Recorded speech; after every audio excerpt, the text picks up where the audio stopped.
कोजागिरी होती, 3 कॉलेजच्या अवलादी कोठरी पेल्या, फुल टाईट झाल्या कोजागिरीला. लोक दूध पेते ते क्वार्टर पेले, टाईट झाले आणि रस्त्याने निघली. एकाच गाडी होती गजन आणि त्यांना लघवीला लागली. त्यांनी रस्त्याच्या कडेला गाडी लावली, लघवीला गेलं. चैन खुलली, त्याला विहीर दिसली खाली, विहीर. आणि पौर्णिमा होती, चंद्र विहिरीत दिसला त्याला. तो म्हणला चंद्र विहिरीत पडला म्हणला. चंद्र विहिरीत पडला म्हणला, काय करणार. तो आटला होता. कॉमर्सवाला आला आणि म्हणला चंद्र काढलाच पाहिजे, मग आपल्या जगण्याला काय माहिती. सायन्सवाला गेला आणि बादलीन द्वारखांड घेऊन आला. प्रयोगाशिवाय विज्ञान नाही म्हणा. त्यांनी बादली सोडली, विहिरीत टाईट व्हायला होते. बादली पाण्यानं भरल्यामुळं जड झाली. त्यांनी वर ओढली, ती कुठली कपारीत. त्यांनी न्याट लावून ओढली आणि ताटकन द्वारखांड तुटलं. उतानं पडले माग. मग एक पडल्या पडल्या म्हणला, एका रट्यात वर गेला.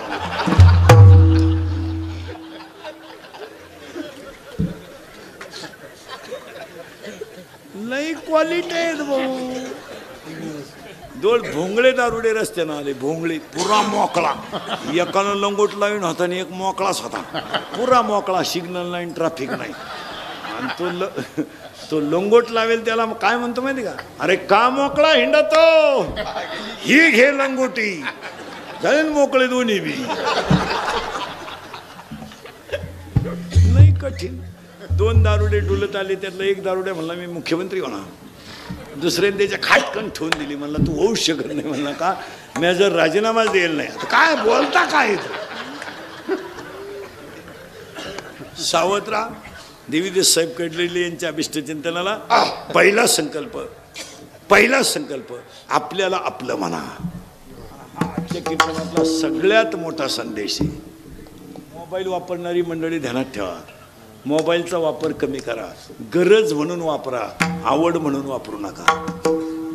भरमिष्ट होतील लोक अजून 5-6 वर्षानं. बायका मिळालं, नोकरी मिळालं, काळलंय अवघड आहे. हे इंदुरीकडचं कीर्तन आहे महाराज. हे काल सत्य, आज सत्य, उद्या सत्य. मी 10 वर्षापूर्वी म्हणत होतो मजूर गाडी येईन, आला. मी 10 वर्षापूर्वी म्हणत होतो मजुराच्या गाड्या लावायला बांधाच्या कोपऱ्यावर जागा ठेवावं लागेल, वेळ आली. मी 10 वर्षापूर्वी म्हणत होतो मजूर बागायतदाराला याजानं पैसे देईल. मी 10 वर्षापूर्वी म्हणत होतो पोऱ्या बापाच्या अगोदर जाईल, गेला. मी 10 वर्षापूर्वी म्हणत होतो पोरगी बापाला लग्नाचा लय लोट होणार नाही. निम्मे बाप मोकळे केले पोरीने. आम्ही एका वर्गात होतो नाही, कोण फडफडले. कोणा प्रेम, त्याला क्वालिटी नाही, दर्जा नाही, काय नाही, भंगार नाही. तो पोरगी 12वीला आणि पोरगा उंड्याच्या हाताखाली. हे प्रेम आहे. दिल दिया ईड भी देंगे, काय ईड देंगे. त्याला मेंटेनन्स नाही, क्वालिटी नाही, काय नाही, काय नाही. मी 10 वर्षापूर्वी म्हणत होतो, त्यातलं कोणतं वाक्य खोटं ठरलं सांगा. आणि आत्ता सांगून ठेवतो, देवीदास कडलेलींच्या अभिष्टचिंतनाला 2 वर्षात 5 गोष्टी घडणार आहेत. नाही घडल्या ना, आपल्याला दिसेल तिथं आणा. मागच्या खोट्या ठरल्या का नाही. आता 2 सांगू, 2च वर्षात 5 घडणार आहेत. 1, 2 वर्षानं घरात माणसंच राहणार नाहीत. का, प्रत्येक माणसाला एकच मुलगा आहे आणि एकच मुलगी आहे. मुलगी नवऱ्याच्या घरी आहे, पोरगा बाहेर आहे, घरात माणसं कुठे. 6 खोल्या बांधून ठुल्या, पाणी द्यायला माणूस नाही. म्हातारी आजारी पडली तर म्हातारा दवाखान्यात नेतो, म्हातारी आजारी पडली तर म्हातारा बादलीनं पाणी आणतो. माणसं कुठे. पोरग सर्व्हिसला असले त्याला घरी, आणि त्याच्या मागं व्यापा आहेत तेवढे. सासऱ्याची बायपास आहे, लहानी मेवणी परीक्षेला गेली ती अजून येईन, मग का निकाल घेऊन येते का, लय अडचणी त्याच्यात. आई बापा पाहायला वेळ नाही. आणि खरे देवाच्या लोक पाया पडायला तयार नाही. आणि मग त्या आईबापांना पश्चाताप आहे. अशी 50% म्हातारी माणसं घरात पश्चातापात आहे. काय मध्ये तुमचं पैसे आहेत, पण बँकेत काढून द्यायपर्यंत गेलं पाहिजे ना. त्याला 100 रुपये काढायचे, कोणी त्याला भरून द्यायना ना. स्लिप तर भरून दिली पाहिजे. म्हाताऱ्या माणसांकडे पाहण्याचा ह्या 2-4 वर्षातला दृष्टिकोन पूर्ण लोकांचा बदलला आहे. महाराज, माणसांची प्रवृत्ती इतकी खाली गेली. मुलीला मुलगा पाहुणा आला, पसंती झाली. त्या मुलीच्या बापाला म्हणलं तुमचं फायनल झालं ना हो.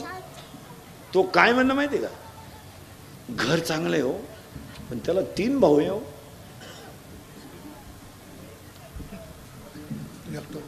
मुलगी एकाला द्यायची का तिघांना द्यायची? एकाला. पण मुलाला जास्त भाऊ नसावात इतके विचार खाली आलेत का नाही बोला.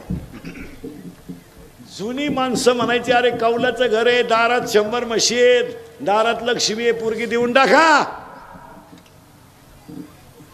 10 वर्षापूर्वी मुलगी जर गरीब असेल भोळी तर मुलीची आई म्हणायची बाई एकत्रपणात तुही पोरगी 12वीला गेली, लग्न करून घे, वायलेच्या भानगडीत पडू नको, तू आहे भोळी, दिवस काढून घे, जगाच्या लाजकाज निघून जातील.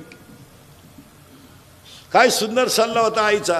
आता आई या 2-4 वर्षापासून सांगते एखादा महिना पाय, सगळ्यांचा अंदाज घे, नाही तर पाहुणा इकडे घेऊन ये, कोणचं 1 नाही 2 नाही, आपण पाहुण्याला टपरी टाकून देऊ. आता काय बोलायचं मला, फार घरांचं वाटोळं करून टाकलं. आणि मुलीचं वाटोळं तिची आईच करते, ध्यानात ठेवा. लई खोड. पुरीचा फोन आला, चालली थोबाडवाशी, तुला काम नाही का काही दुसरं? जर आजपासून पुरीच्या घरी डोकं लावलं, तू कशावय लिहून घे, पुढची दिवाळी खात नाही तू.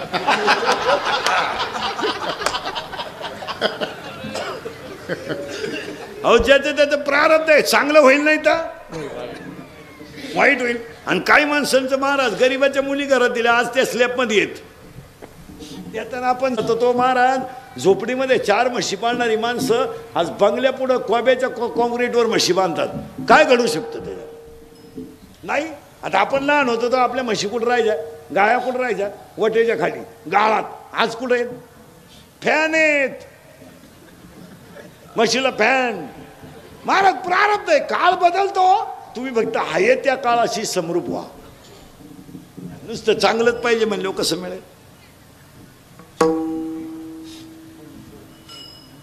घरात माणसं राहणार नाहीत. 1, 2 हे 10वे बिवे बंद होणार. आता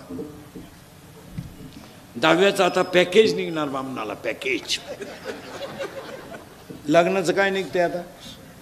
पॅकेज. तसं 10व्याचं पॅकेज निघणार बामणाला. कावळाही तू चाल, भातही तूच शिजव आणि चप्पी तूच कर. तुला नाही कोणी भेटलं ज्याचं प्रवचन ठेवलंय त्याचा कर.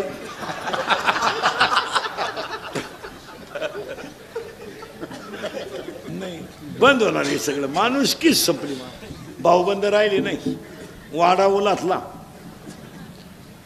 माणसं कुठे? चांगल्या चांगल्या माणसाने बापाच्या दाव्याचे नाहीचे पैसे बुडवले. बाबाचं सुद्धा प्रवचन संपले, बा कीर्तन करायला सुद्धा पैसे मागायचे लय पंच येत. माणसं पसायदान इथून निघून बाबाला टाकला खाटा पैसे. बरं पेट्रोल पुरते तर घेतले पाहिजे का नाही? मग त्या बाबाला एक जण म्हणतो तुम्हाला कोणी फोन केला छायला? तो म्हणला मी बळच आलो का काय? मग तो बाबालाही हुशार. बाबा हुशारच राहत.